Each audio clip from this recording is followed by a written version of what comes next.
ভূপতিনগর কাণ্ডে এনআইএর স্ক্যানারে আরো 3 শাসক নেতা নজরে। সুবীর মাইতি, নবকুমার পান্ডা ও মানব কুমার পয়রা। গতকাল এনআইএর তরফে 5 জনের বাড়িতে তল্লাশি চলে। অভিযানের পর বলাইচরণ মাইতি এবং মনোব্রত জানাকে গ্রেফতার করা হয় এবং অভিযান চলাকালীন বাড়িতে ছিলেন না বাকি 3 তৃণমূল নেতা। আগেও 3 শাসক নেতাকে তলব করা হয়েছিল এনআইএর তরফে। রাজনৈতিক কর্মসূচির কারণে হাজিরা এড়িয়ে যান তারা। তদন্তের স্বার্থে এনআইএর 3 তৃণমূল নেতা, তাদের জিজ্ঞাসাবাদ এনআইএর স্ক্যানারে তারা। এবং 2022-এর 2রা ডিসেম্বর ভূপতিনগর বিস্ফোরণ কাণ্ড, 2023-এর 4ঠা জুন এনআইএ তদন্তের নির্দেশ আদালতের। তারপর লাগাতার বারংবার তলব করা হলেও তারা হাজিরা এড়িয়ে যান। গতকাল 2 জনকে গ্রেফতার করা হয়েছে, আরও 3 তৃণমূল নেতা ন্যাশনাল ইনভেস্টিগেশন এজেন্সির স্ক্যানারে। ভূপতিনগর কাণ্ডে এনআইএর স্ক্যানারে আরও 3 শাসক নেতা।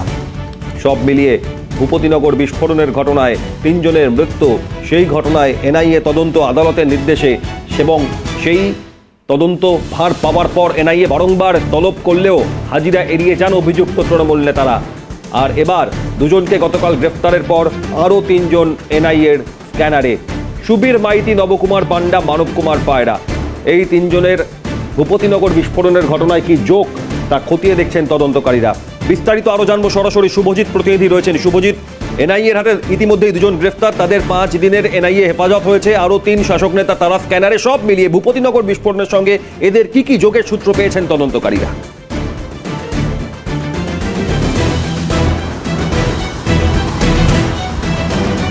একেবারে দেখো, তোমাকে জানিয়ে রাখি যে গতকাল এনআইএর পক্ষ থেকে ভূপতিনগরের যে তল্লাশি অভিযান, সেই তল্লাশি অভিযানে গিয়ে 5 জায়গায় মোট তল্লাশি অভিযান চালানো হয় এবং সেই অভিযানে 2 জনকে ইতিমধ্যে এনআইএর পক্ষ থেকে গ্রেপ্তার করা হয়েছে। আমরা জানি যে এই ভূপতিনগর বিস্ফোরণ কাণ্ডের সঙ্গে এক বা একাধিক লোকের বা একাধিক ব্যক্তির যোগাযোগ থাকতে পারে বলে একদিকে এনআইএর আধিকারিকরা তারা মনে করছেন, অন্যদিকে এই বিস্ফোরণ কাণ্ডের সঙ্গে কারা কারা জড়িয়ে রয়েছেন, কিভাবে এই বিস্ফোরণ কাণ্ডটি ঘটেছে, এই একাধিক প্রশ্নের উত্তর কিন্তু এই মুহূর্তে এনআইএর পক্ষ থেকে খুঁজে বের করার চেষ্টা করা হচ্ছে।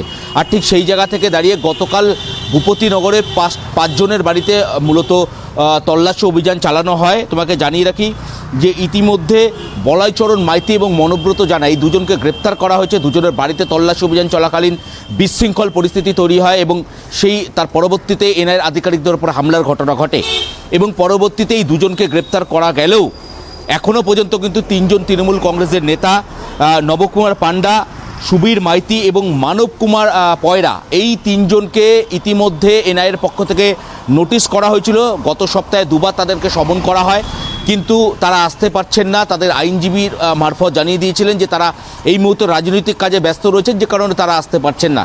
কিন্তু গতকাল এই 3 জনের বাড়িতেও এনআইএর আধিকারিকরা তারা পৌঁছে গিয়েছিলেন, সেখানে তল্লাশি অভিযান চালিয়েছেন।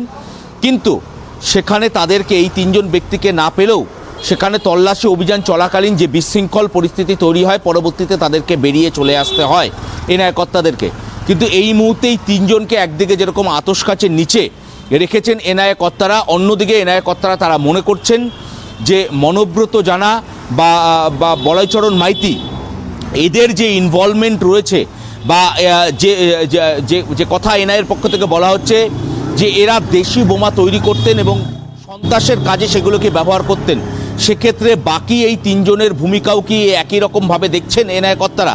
এই প্রশ্নটি যেরকম একদিকে থাকছে, অন্যদিকে ভূপতিনগর বিস্ফোরণ কাণ্ডের সঙ্গে বাকি তৃণমূল কংগ্রেসের যারা নেতারা রয়েছেন, যাদেরকে ইতিমধ্যে নজরে রেখেছেন এনআইএ কর্তারা, তাদের কি ভূমিকা রয়েছে, তাদের কি ভূমিকা ছিল 2022 সালে ভূপতিনগরে নারোয়াবুলিয়া গ্রামে তৃণমূল কংগ্রেসের নেতার বাড়িতে যে বিস্ফোরণের ঘটনা ঘটেছিল, রাজকুমার মান্না তার বাড়িতে বিস্ফোরণের ঘটনার পরবর্তীতে কি ভূমিকা তাদের ছিল, সেই সমস্ত বিষয়গুলি কিন্তু এই মুহূর্তে এনআইএর পক্ষ থেকে খতিয়ে দেখা হচ্ছে।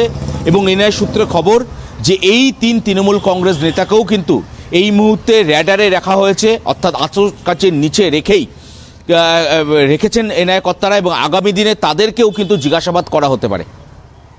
একেবারে শুভজিৎ, এক্ষেত্রে দাঁড়িয়ে ভূপতিনগর বিস্ফোরণের ঘটনায় 2রা ডিসেম্বরের পর 4ঠা জুন, 6 মাসের মাথায় যখন এনআইএ তদন্ত ভার আদালতের নির্দেশে পায়, তারপর থেকে এই অভিযুক্তদের কতবার তলব করা হয়েছিল?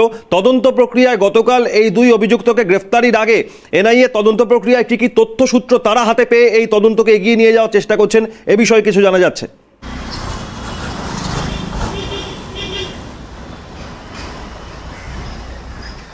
দেখো, তোমাকে জানিয়ে রাখি 2022 সালের এই ঘটনার পরবর্তীতে হাইকোর্টের নির্দেশে এনআইএ যে তদন্ত, সেই তদন্ত ভার এনআইএর আধিকারিকরা নেন এবং এই তদন্ত নেমে তারা মূলত সর্বপ্রথম যে জিনিসটি সংগ্রহ করেন তা হচ্ছে রাজ্য পুলিশের থেকে যে ফরেন্সিক রিপোর্ট, অর্থাৎ কিভাবে বিস্ফোরণ ঘটেছিল তার যে ফরেন্সিক রিপোর্ট, সেই রিপোর্ট কালেক্ট করার পর তারা মনে করেন যে একাধিক ব্যক্তিকে জিজ্ঞাসাবাদের প্রয়োজন রয়েছে এবং সর্বপ্রথম 12 জন ব্যক্তিকে, এই নারোবরা গ্রামের 12 জন তৃণমূল কংগ্রেসের নেতা কর্মীদেরকে তলব করে এনআইএ এবং তাদেরকে জিজ্ঞাসাবাদ করে এবং এই জিজ্ঞাসাবাদ প্রক্রিয়া যত এগোতে থাকে ততই কিন্তু একের পর এক নতুন নাম আসতে থাকে।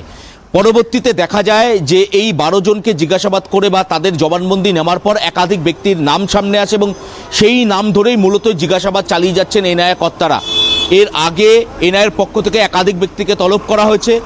গত সপ্তাহে আমরা জানি এনআইএর পক্ষ থেকে 8 জনকে তলব করা হয়েছিল, কিন্তু এই 8 জনকে তলব করা হলেও তারা কিন্তু কেউই এনআইএর সমনে বা এনআইএর তলবে তারা সাড়া দেননি। তারা কার্যত জানিয়েছিলেন যে তারা এই মুহূর্তে রাজনৈতিক কাজে ব্যস্ত রয়েছেন, তার কারণ নির্বাচন ঘোষণা হয়ে গিয়েছে, আসন্ন লোকসভা নির্বাচনের কাজে তারা ব্যস্ত রয়েছেন, যে কারণে তারা এই মুহূর্তে এনআইএ কর্তাদের সঙ্গে দেখা করতে পারছেন না বা এনআইএ অফিসে আসতে পারছেন না। একেবারে সেই কারণে দেখিয়েছিলেন গতকাল সওয়াল জবাবেও আদালতে সে প্রসঙ্গ তুলে আনা হয় অভিযুক্তদের আইনজীবীর তরফে, কিন্তু তা শোনার পর বিচারক 5 দিনের এনআইএ হেফাজতের নির্দেশ দিয়েছেন। ধন্যবাদ শুভজিৎ, সরাসরি আমাদের সঙ্গে ছিলেন।